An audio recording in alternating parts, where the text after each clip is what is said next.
No one could bind him any more, not even with a chain. For he had often been chained hand and foot, but he tore the chains apart and broke the irons on his feet. No one was strong enough to subdue him. Night and day among the tombs and in the hills, he would cry out and cut himself with stones. When he saw Jesus from a distance, he ran and fell on his knees in front of him. He shouted at the top of his voice, "What do you want with me, Jesus, Son of the Most High God? Swear to God that you won't torture me." For Jesus had said to him, "Come out of this man, you evil spirit." Then Jesus asked him, "What is your name?" "My name is Legion," he replied, "for we are many." And he begged Jesus again and again not to send them out of the area. A large herd of pigs was feeding on the nearby hillside. The demons begged Jesus, "Send us among the pigs, allow us to go into them." He gave them permission, and the evil spirits came out and went into the pigs. The herd, about 2,000 in number, rushed down the steep bank into the lake and were drowned. Those tending the pigs ran off and reported this in the town and the countryside, and the people went out to see what had happened. When they came to Jesus, they saw the man who had been possessed by the legion of demons, sitting there dressed and in his right mind, and they were afraid. Those who had seen it told the people what had happened to the demon-possessed man, and told about the pigs as well. Then the people began to plead with Jesus to leave their region. As Jesus was getting into the boat, the man who had been demon-possessed begged to go with him. Jesus did not let him, but said, "Go home to your family and tell them how much the Lord has done for you and how he has had mercy on you." So the man went away and began to tell in the Decapolis how much Jesus had done for him, and all the people were amazed.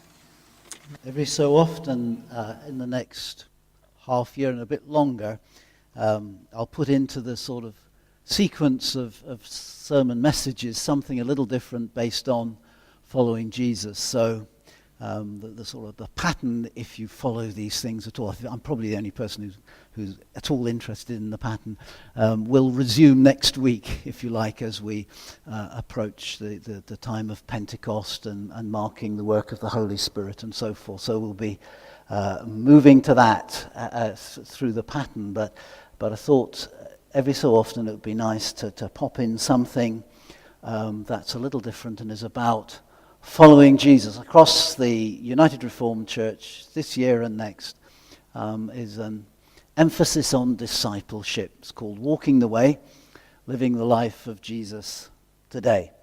And so we're going to follow some of that. Now, one of the things that I really appreciate about this particular passage, rather strange passage, isn't it, of Jesus and the man who was horribly possessed. Well, what a distressed person this was.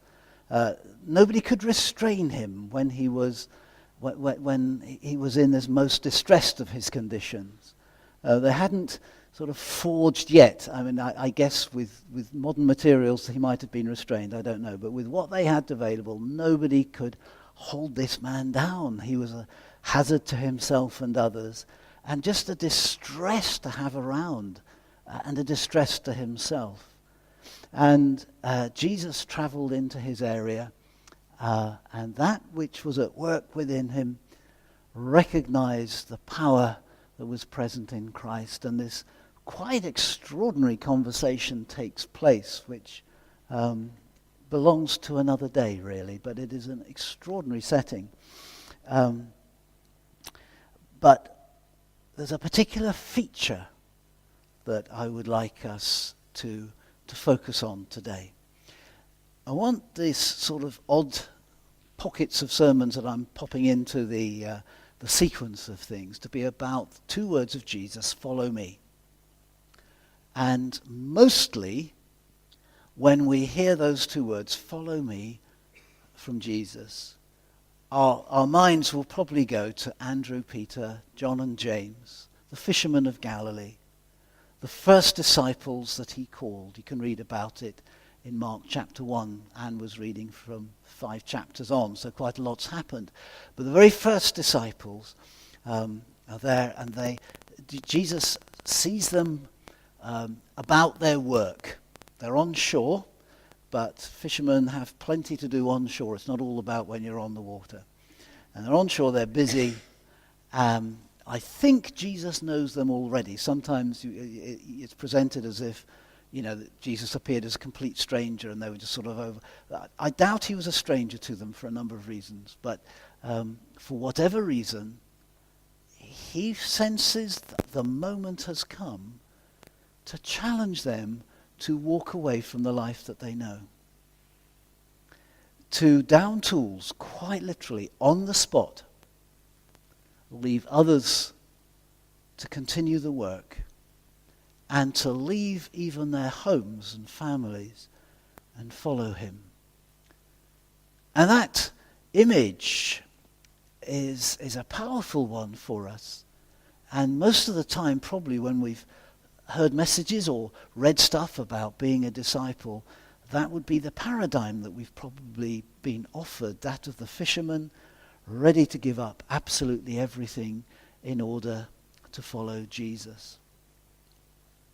And he says to them, do you remember what he said to them? Come with me and I will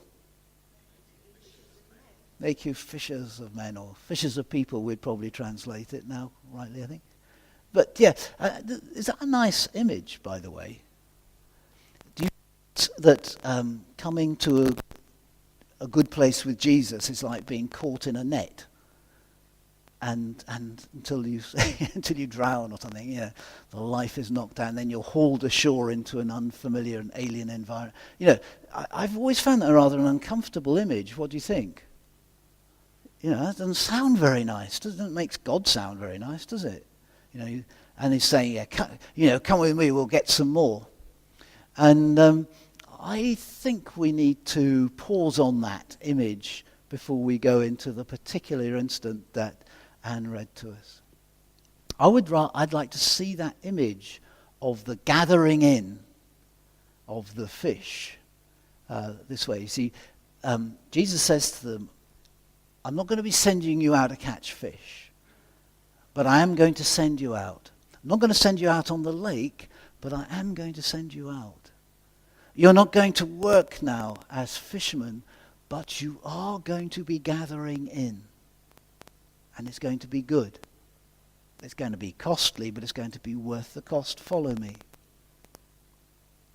And I'd like to set that image alongside the other images that Jesus liked to use. He particularly seemed to like using the image from agriculture, of planting seed in order to have growth and harvest. He used that image, harvest images, a lot, didn't he? He seemed to have used the fishing image rather sparingly, perhaps just because these guys were fishermen, so it made sense to use that image. But everybody elsewhere, not everybody was familiar with fishing because not everybody lived by the lake. So he quite often used the agricultural image and so forth. There's another kind of image that he used apart from this net to gather in and this sowing of the seed to create a nurtured, growing situation leading to fruitfulness. And there was one which would have been familiar to him, particularly as a carpenter. And it's the image of construction site. And he used it, he said, it's silly to plan to build a tower and start until you've assessed whether you actually have the money to finish the job. And this would be familiar stuff for him. Jesus only preached for 3 years. He worked on building sites for at least 25 more. So this would be familiar territory to him. Build your house on the rock.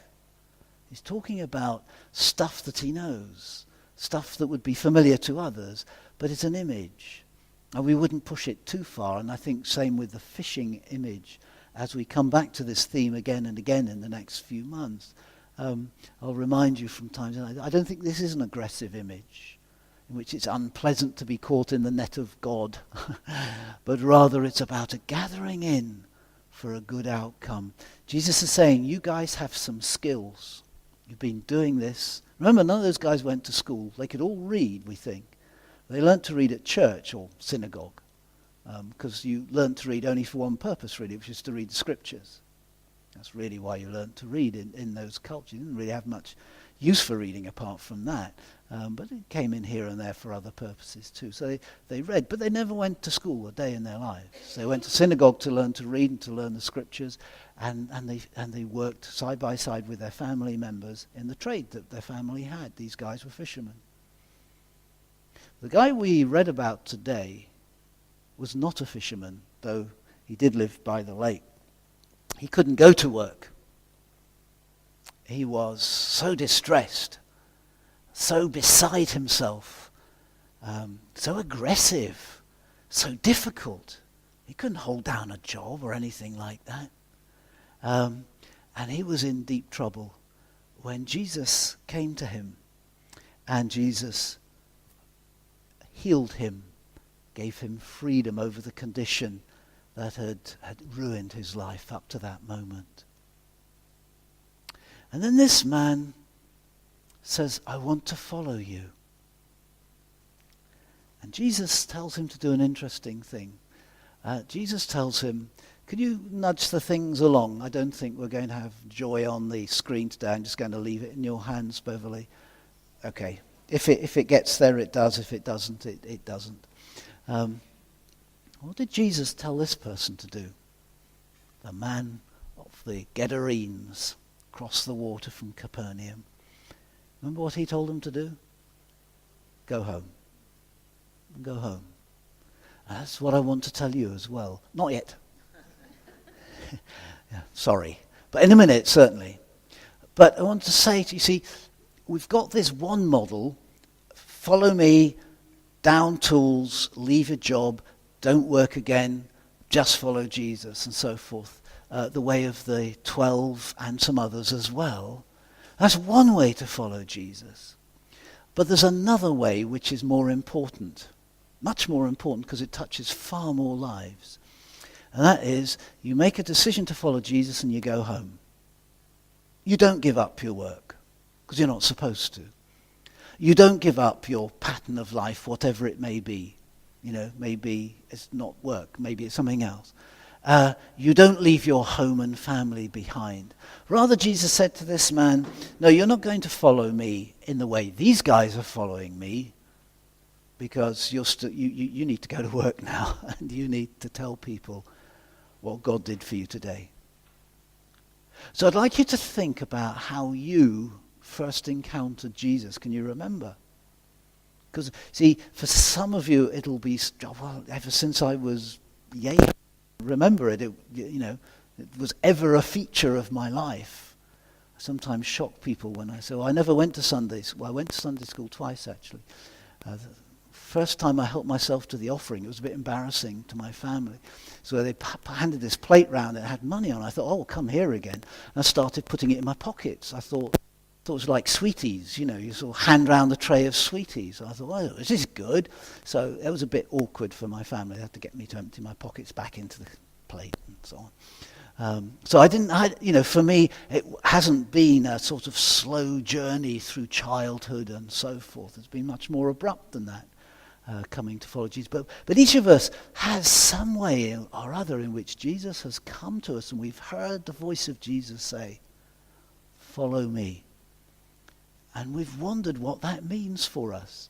And what it means for us is, for very few people does it mean stop working, leave home, go somewhere else. For nearly all of us it means continue working, go home. And let it be evident to others what God has done for us. Now, this is where you go, oh no, I hate that bit, because what am I supposed to do? Knock on the doors of all my neighbours and say, did you know Jesus loves you? And they'll look at me strange again. And I don't think any of that is what we need to do. If you do that, God bless you with it. But I don't think that's the point. The point is that you will speak to people by how you live and who you are, and with your words, with everything that you are. And that will be very powerful. Did you know that hardly anybody comes to Christ through an evangelist, a great preacher, or a spring harvest, new wine, epic worship gathering, or whatever? Quite often people make their official commitment at that point. But when you talk to people, and I mean this has been researched endlessly, including by evangelistic organizations, Billy Graham, bless his memory, for example, used to say, hardly anybody has actually come to Christ through me. They just came forward when I gave the call. They've always been witnessed to by other Christians over the years beforehand. That's what was doing it.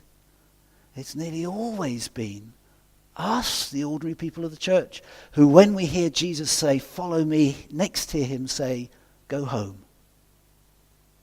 Just be ordinary. What will actually reach the world isn't famous, accomplished disciples with a big D or apostles with a capital A. What actually changes the world is us at ordinary, everyday faithfulness to Christ. What was it about Jesus that appealed to you? We've all had experiences of trusting people who let us down, right? Anybody here never had that? Oh no, everybody I've trusted has always come through. Anybody? No. Right. So we've all had plenty of experience of trusting people and being let down by them, being disappointed. We've probably had the experience of being trusted and realized we'd let them down. That's a much more uncomfortable one. But we've also trusted people, they've come through for us. And they've been adequately close to what we hoped they'd be. They've done adequately what we hoped they'd do. Trust is an amazing thing. It's a liberating thing. It's called faith often in religious language. What is faith? Faith is an assessment of what is true. That's all faith is. Faith is your assessment about what's true. Everybody makes an assessment about what's true. So everybody has faith of some sort or another. Every one of us makes some kind of assessment. And God bless you for who knows why, I don't, God knows, maybe you know, you've decided to trust Jesus. So much that you're willing to be a follower of Jesus in everyday things. Which will mean you make some decisions differently to other people. It'll mean that sometimes you want to do this, but you're actually going to do that. Why are you going to do that? Well, because you think that's the way to follow Jesus, and this, though far more appealing right now, isn't, etc. You're going to make definite decisions based upon your trust in who Jesus is and that he's the guy to follow. And you're going to do it every day in the small details of ordinary life. That's what changes worlds. Not the big speakers. Not the celebrated people. Us, the ground level people. That's what changes things. Yeah. And that's why I love this moment where Jesus is confronted by a new follower who says, I'm going to come with you, Lord. And Jesus says, no. These guys are coming with me. You stay home. You claim the life I just gave you back. And you make sure people know, because they're going to ask. They're going to wonder, how on earth did this change come about? This guy is now clothed and in his right mind. You no longer have to cross the road. If you see him walking down the street towards you, you can go and shake his hand. He's safe. He's a decent guy. Wow, how has this happened? He says, so you're going to get plenty of opportunity right here. So just go home. In actual fact, Mark tells us this man went around the Decapolis. That's a group of 10 towns in the Roman governance area of what is now chiefly the country of Jordan. So Jesus says to us, go home. And it's very, very powerful. It was had an interesting conversation with a young lady. I think she was 19, she may have been 20, and we were stood right here. It was less than a year after I came to be minister here, so 15 years ago, whenever it was.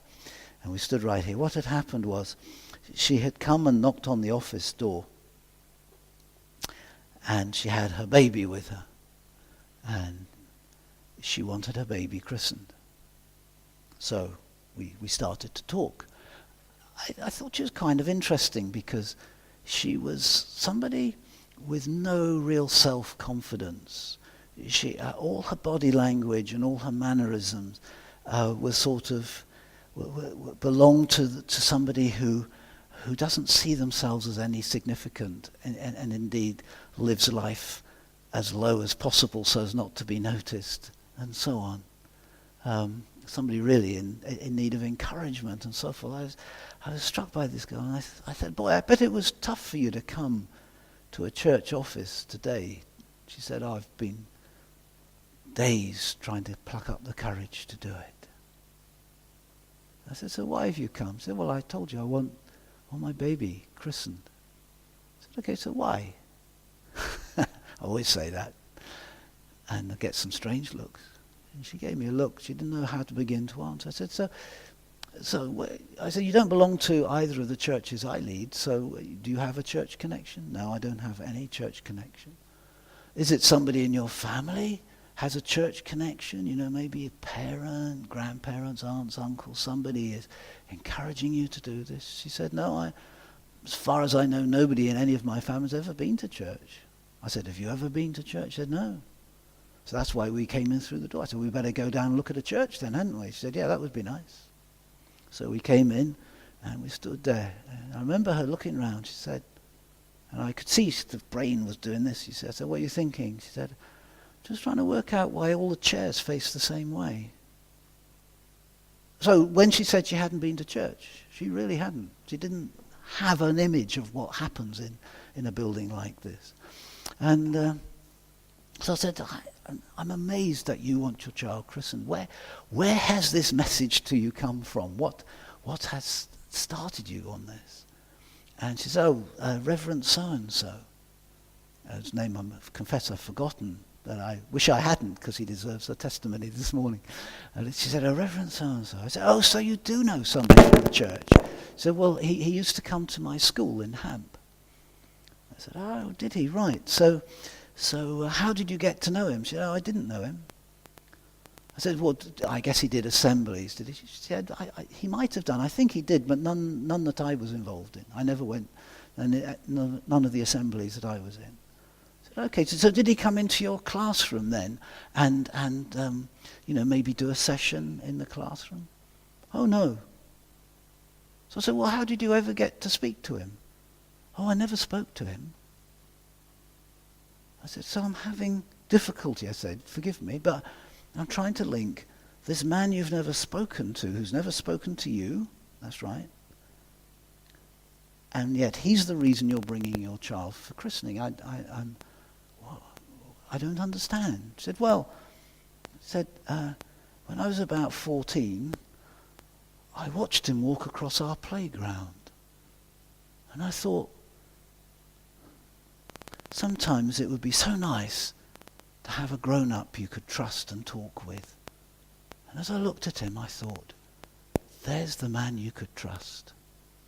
And I made a note that there was a man I knew I could trust. I said, so you never actually spoke with him? No. He wouldn't know me from anybody. I was just a little girl in the playground he walked across. You see, I know the guy's a vicar and all that, but the point is this, that if you'll just go home and live normal with Jesus' integrity, with Jesus in you, if you'll just follow Jesus in the everyday, you may never get to speak many words to other people about your trust in Jesus, but they are looking at you, watching you, assessing what makes your life tick, because that's what we do with each other, isn't it? All our friends, we look at and think, I don't have a clue what makes him tick or whatever. People always say that to me anyway. So people watch and they discover and they observe and they see you and the person sat next to you now, all of us. So I think it's great if we can just hear the voice of Jesus today say, follow me, so that we're ready to say, and where shall I go, Lord? Go home. Live an everyday, ordinary life. Live it as my follower. And that, folk, will make us fishers of people. Amen.